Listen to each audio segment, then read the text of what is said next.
Ladies and gentlemen, the President of the Republic of the Philippines, His Excellency Ferdinand R. Marcos Jr.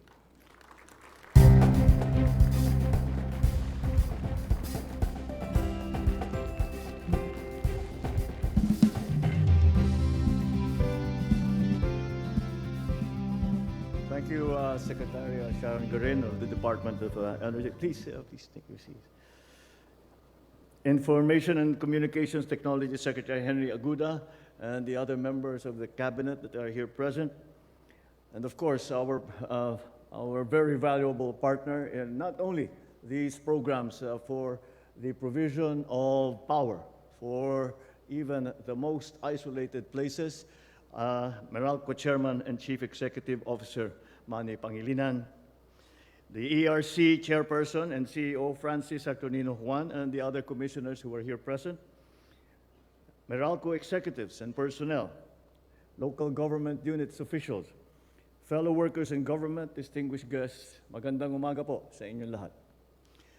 Ano man ang ating pinanggagalingan at ang ating kalagayan sa buhay, hindi natin maikakaila na mahalagang bahagi ng ating araw-araw na pamumuhay ay ang kuryente. Sa maraming paraan, ang kuryente ay ang nagsusulong sa ating pag-uunlad. Kaya't malinaw ang ating direksyon.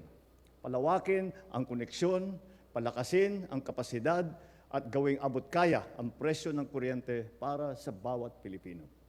I am heartened to see that government and key stakeholders like Meralco continue to work in alleviating the burdens of our people.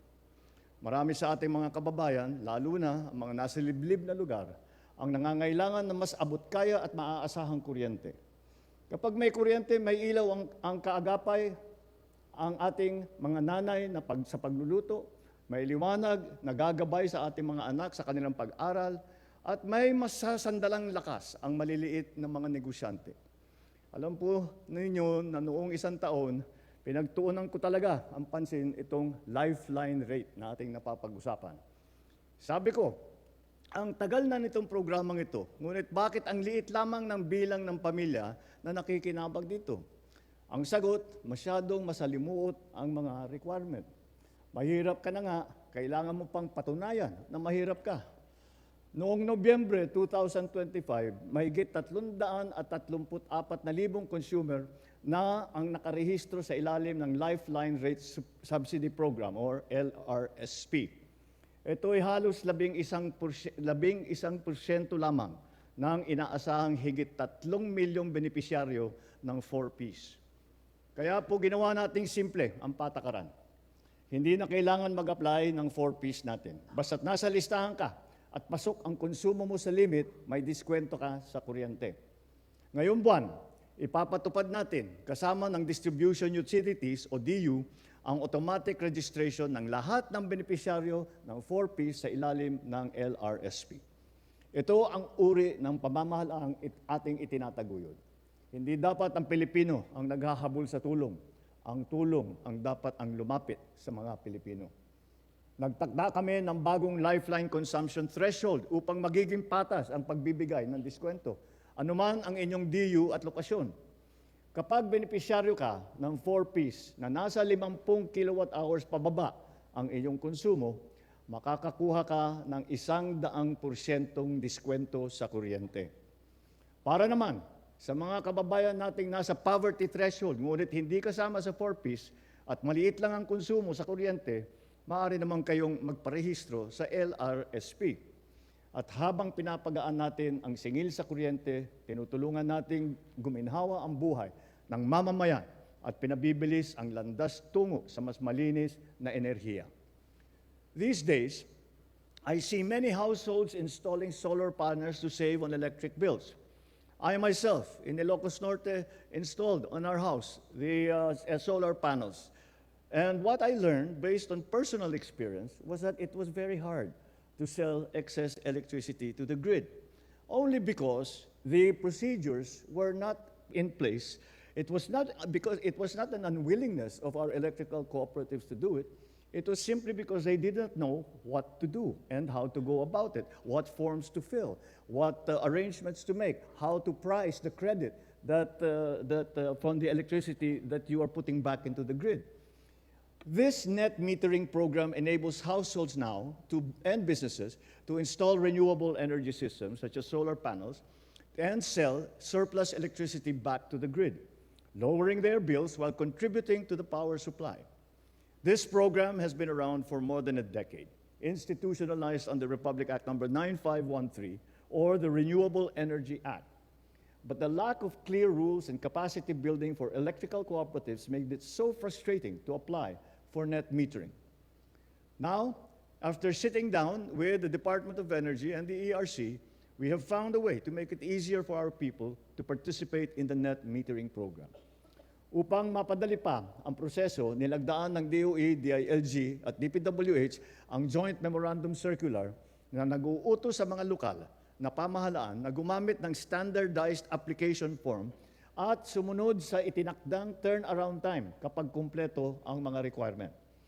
Kasabay nito, inutusan ng ERC ang mga DU na tapusin ang interconnection process sa loob ng 20 working days mula sa pagtanggap ng letter of interest.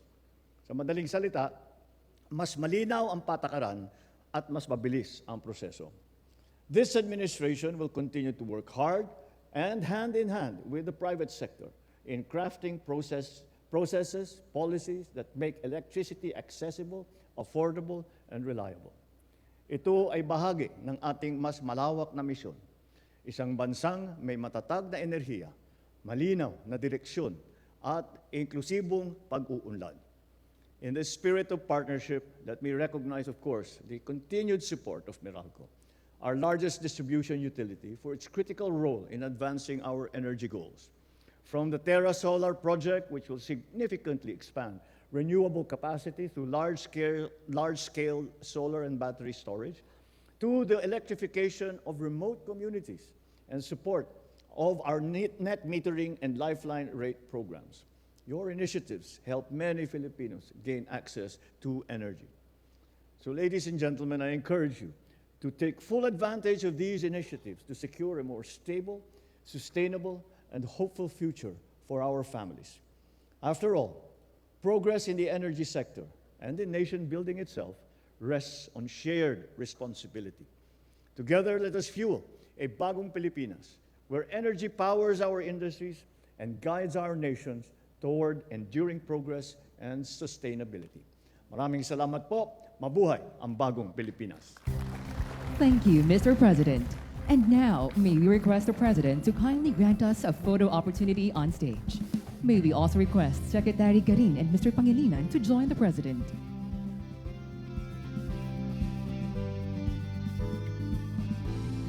Tingnan po natin ang bahagi ng binanggit po ng Presidente tungkol po sa dalawang topic, ang lifeline rate subsidy at ang net metering.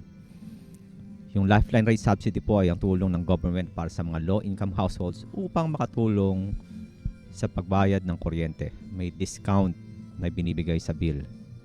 Basta qualified ka, usually 4-piece beneficiary or doon sa mga economically disadvantaged sector.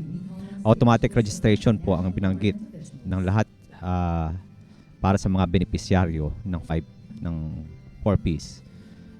Na 50 kWh pababa, makakakuha kasi alam na 100% discount sa kuryente. Yung po sa net metering program ng government ay para po sa mga bahay o negosyo na may solar panels. Kapag marami kang na-generate na kuryente sa solar, ay binabalik mo ito. Pwede mo ibalik sa electric company. At binanggit po ng Pangulo na pinadali ang pagbenta ng excess power mula sa solar panel ng mga bahay sa pamamagitan ng net metering.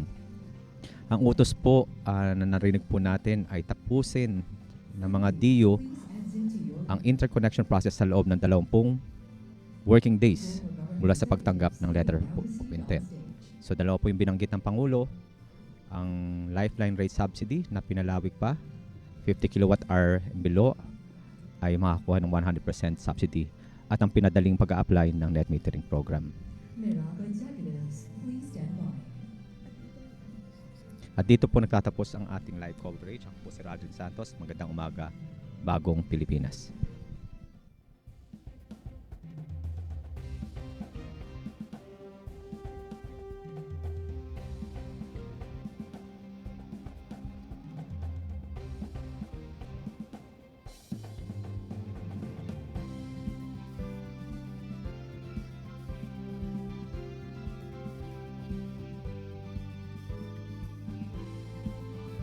Thank you. Please exit to your right.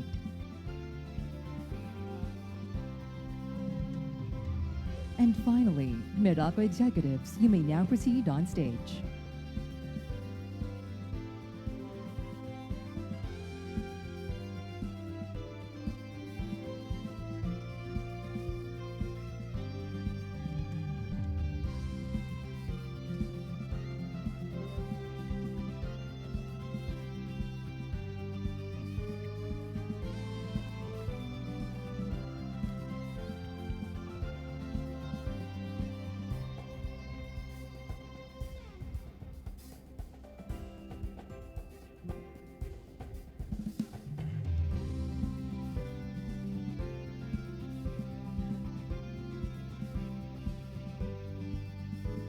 Thank you.